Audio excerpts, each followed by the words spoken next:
So what's going on, guys? You're gonna notice it's a little echoey. Sorry, I'm actually using a lav mic even for this video. House is under remodel. It's gonna go for probably another month.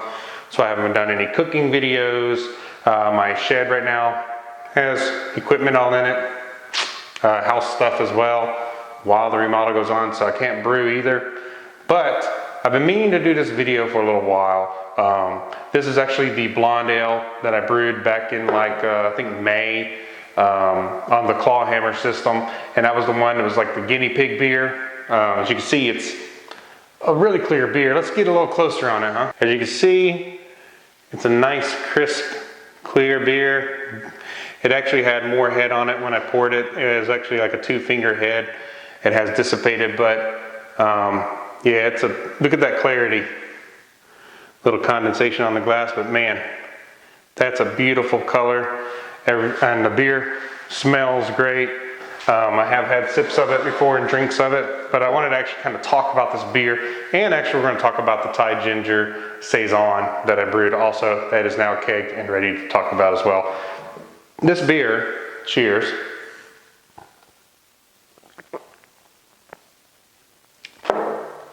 is probably one of the smoothest beers I've ever brewed. It is hands down a very smooth, drinkable beer. I think the ABV on this thing clocked in around 7%. We had some base malt in there, and then we had some corn sugar also that was added to the brew pot, and the gravity actually was spot on as far as like what I was expecting to get out of it. If you remember in the Imperial Blonde Ale brew video that I did on the Clawhammer, it was the first Clawhammer video I did. I was having issues with temperature fluctuations and everything, and was really concerned about where I really was on temperature as far as like the setting goes for the Clawhammer system. What it boils down to is I think I mashed this beer really light, as in body-wise. It's not as heavy in body, but it tastes fantastic. What I figured out is I think all my grill thermometers and everything that I was using to try to figure out where the Clawhammer system should be were correct. It ended up being that when I was trying to do boil point calculations and all that, I had set the SC value, which is like the offset correctional value. I had set it at like I think 4 degrees or so higher in readout. So when I thought I was mashing this beer at like 154, I think I actually ended up mashing this beer in at about 149, 150, which ended up with a lighter body because it fermented out more. So yeah, when I did the final gravity reading on this beer, it fermented down to like 1009, 1010. It really fermented quite a ways down. So yeah, this is the end product. It's crystal clear, commercial clear even. And the reason that is I didn't use a Wurflock tablet. I didn't use any Irish moss or anything like that in the boil. I really haven't been using that stuff much lately. But what I did do, and it seems to have really helped in the effect of the beer, is I did do what's called crash cooling. And if you're not familiar with crash cooling, it's basically like after the fermentation processes are done and everything, you can dial the temperature down on your fermenter into the 50s, 40s, whatever. Just any 50 and below, it's going to crash cool. And what happens is everything that's in the beer, proteins and yeast and those kind of things, they tend to kind of follow out of the beer and clarify it. So when I racked it over to the keg, it was already a pretty clear beer. But yeah, I really thought this beer was not going to turn out quite like what I was hoping, but it's turned out to be kind of better than expected, to be quite honest. I really think mashing it at a lighter or a lower temperature around 149 or so really helped this beer. It's just so damn good, man. It's a great summer beer. It's a dangerous summer beer because of how drinkable it is. It's dangerous, especially on an empty stomach. So let me get another swig of this real quick.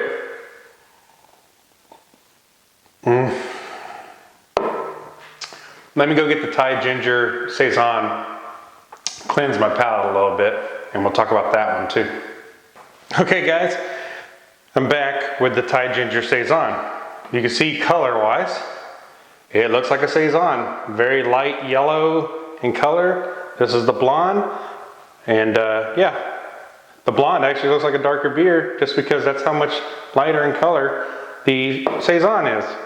Now this beer, it has Thai ginger beer candy syrup in it that fermented, and then that syrup also had Cascade hops that had been mixed in with it as well when they made the syrup. So yeah, this beer only had 1 ounce of hops in it in the boil for bittering, and then the beer candy syrup had some Cascade in it along with the Thai spice. So this is my first time ever brewing a Thai ginger spiced Saison. This was a kit from Texas Brewing Inc. out of Dallas area. It looks good, it smells good. You can smell the ginger for sure. Yeah, you smell the ginger on the nose big time. So let's get a little close up on it. You can see it's a little hazier than the other beer. I did crash cool it, but it didn't clear out quite as much as the other beer. Not sure why. That Bell Saison yeast went crazy, and it made a whole lot of yeast trube. And see if we can get her to focus. But yeah, it created a whole lot of trube, and but man, I was able to separate it all out. Looks great. It's in the keg. It's been sitting in a keg for over a week. So let's give this a taste and let's see what the hell this is all about. Now, for those of you that have been following the channel for a while, probably maybe even since the inception of it, I've never brewed a Saison. I've had them from the store, so I know what to expect. I expect a little bit of some fruitiness, and from just the style in general. The Bell Saison yeast does have a fruity ester character to it. This beer I expect to be kind of like interesting because it's going to have that ginger and that Thai spice, and then that typical fruit juicy ester that you get in a Saison. So let's try this out. Let's talk about the nose. Ginger and Thai spice. You can smell the spices in the ginger big time. Cheers.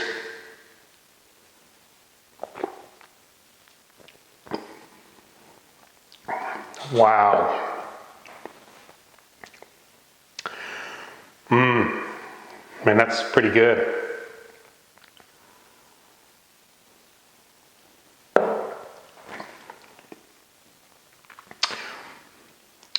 Wow. It ginger on the front end, pretty good, man.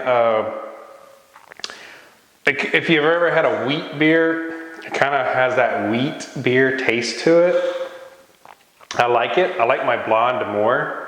This one seems a little bit more, and I did mash this at, I think, I have to go look at the video. I think I mashed it around 152, 154.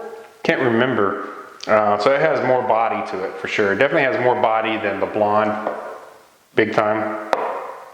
It's an interesting beer. Man, that ginger just stays there. And the Thai, I could taste the Thai spice, what I'm assuming is a Thai spice. I could taste it. It's not offensive. It's just kind of adds to the character of the flavor profile, man. It's so echoey in here, and that's why I'm using the live mic, but I still think it's gonna be echoey on the camera. But anyways, it's a whole nother thing. But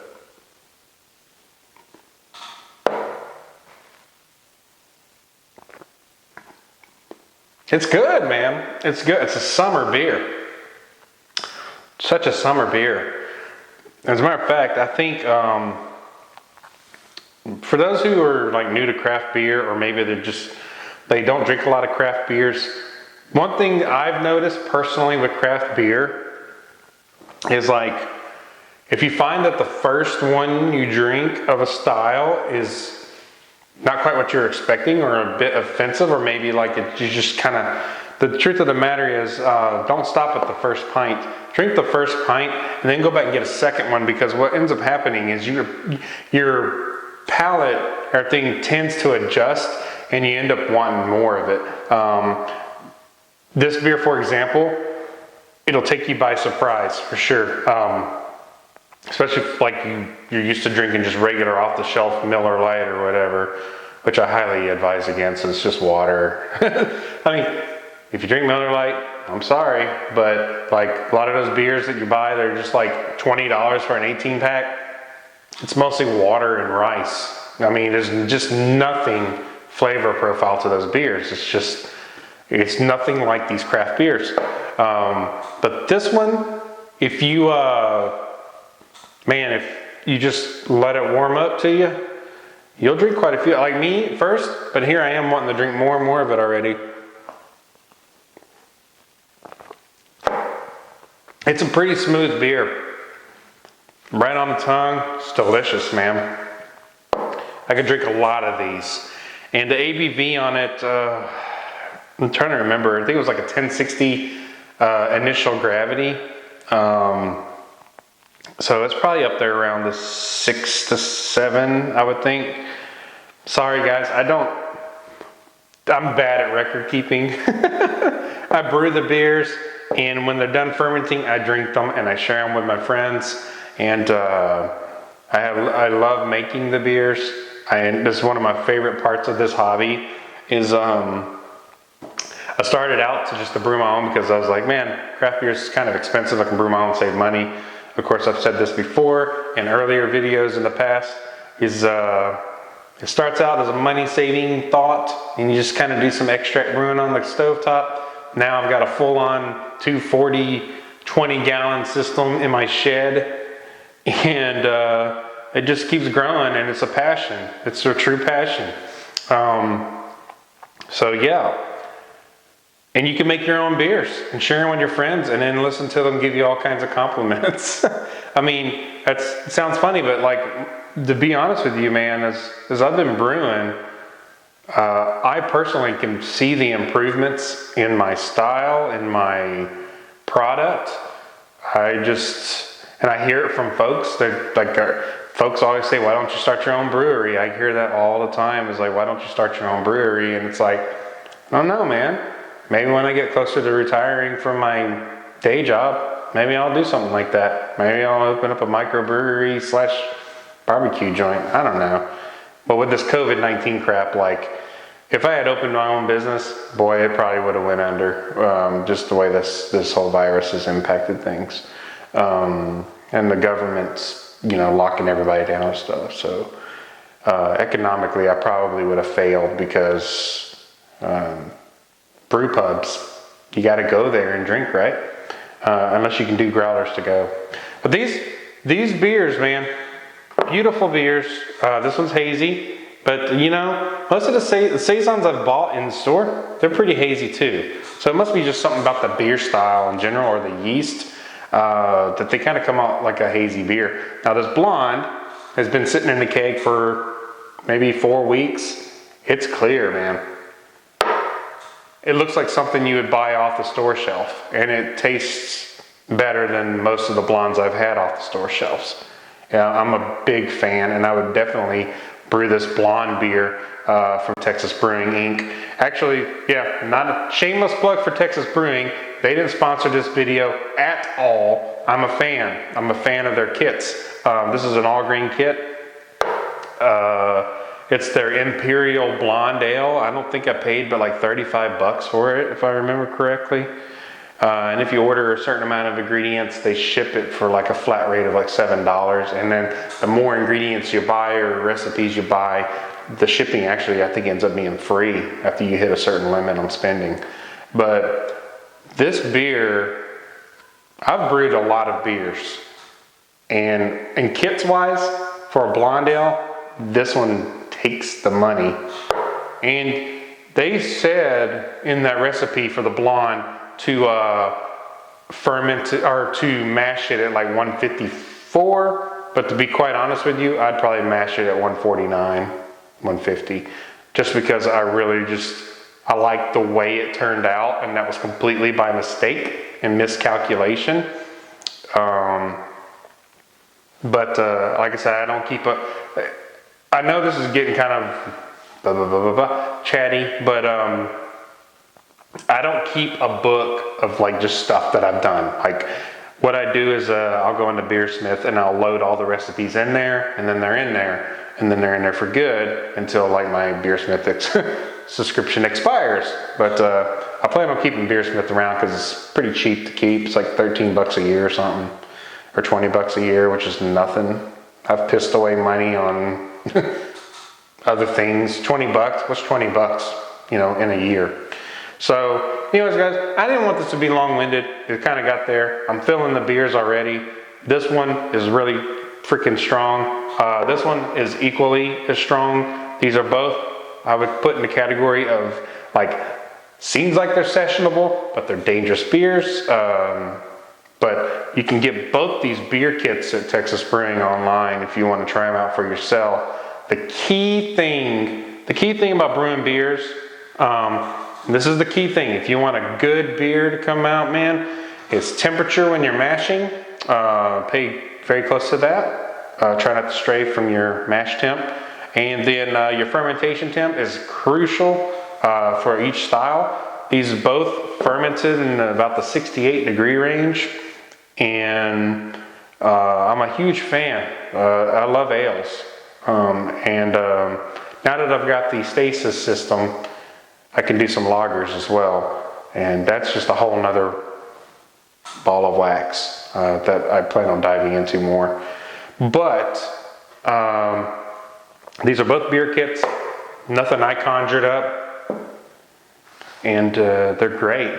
They really are. So if you're interested in trying the, I think it's the Jared's Ginger Saison or whatever. Is it right? I think it's Jared's Thai Ginger Saison or whatever.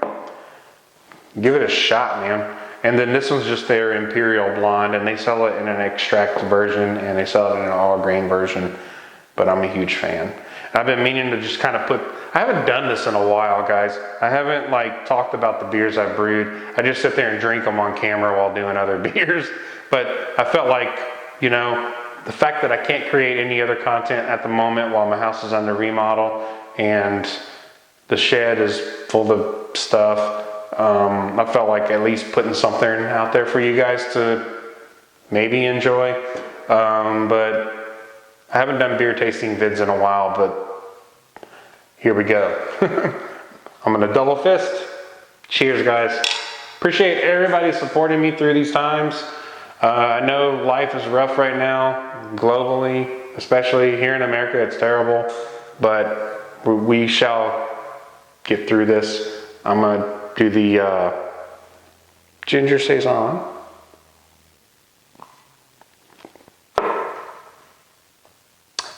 Man, it's so good. And the blonde.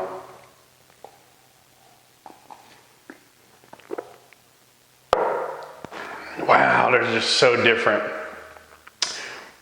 Yeah, they don't mix together well at all. Don't do that. But man, independently, they're great. So, anyways, I won't take up any more of your time. I'm sure you're tired of hearing me blabber. But I'm probably doing some more live streams here just to get by.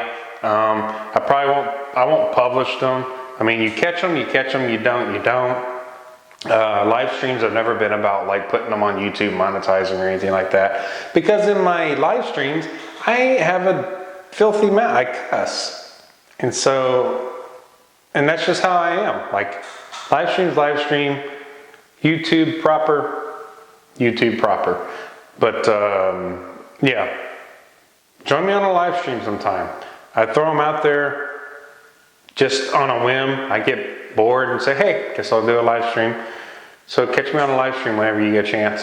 And I hope you enjoyed my tasting video. And these beers are, like I said, you can go and buy them online from TexasBrewingInc.com and give them a try for yourself if you're a brewer. But I would love to hear what you think of them if you do brew them. But these are great. I like them both quite a bit. So cheers, guys. Thank you for your support. If you haven't, hit the like and subscribe buttons. And also hit the bell so you know when I'm posting another video. Haven't been posting many lately. That's going to change here soon, especially as we approach the fall. I'll have a kitchen again so I can cook. I'll have my shed all together, painted and everything here soon. But I'll still be brewing out there. I have 3 more beers to brew. So yeah, keep on the lookout. Thank you so much. I appreciate all your support. Cheers.